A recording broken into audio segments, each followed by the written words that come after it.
আপনারা জানেন যে পডকাস্ট একটি আধুনিক মাধ্যম যোগাযোগের সাধারণ মানুষের সাথে, এবং বিএনপি যে সবসময় এবং আমাদের চেয়ারপারসন উনি যে সবসময় সাধারণ মানুষের সাথে যোগাযোগ স্থাপন করতে চান, এই পডকাস্টটি আসলে তারই একটি অন্যতম উদাহরণ। এবং এই পডকাস্টের মাধ্যমে আসলে উনি একদম খোলামেলা ওনার যে পরিকল্পনার কথা, ওনার যে অঙ্গীকারের কথাগুলো উনি ব্যক্ত করেছেন। সুতরাং আশা করি, আসলে আমি খুব বেশি বলবো না এই বিষয় নিয়ে, কারণ আজকে সন্ধ্যা 7টায় সেটি উন্মুক্ত করে দেওয়া হবে আপনাদের জন্য, এবং পর্যায়ক্রমে প্রতিটি পর্ব আপনারা দেখতে পারবেন। সুতরাং এই পর্বগুলো যদি আপনারা একটু দেখেন তাহলে আপনি বুঝতে পারবেন যে ওনার পরিকল্পনাগুলো কী কী আছে এবং উনি আসলে দেশের জন্য কি করতে চান। একদম খোলামেলা আলোচনা করেছেন, আশা করি আপনাদের সবার ভালো লাগবে। ধন্যবাদ।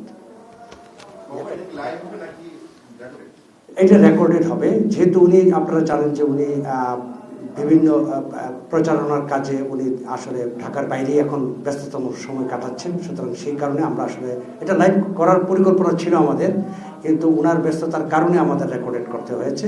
তবে ইটস লাইক অ্যাজ লাইভ, আমরা যেটা টেকনিক্যাল ভাষায় বলি। ধন্যবাদ।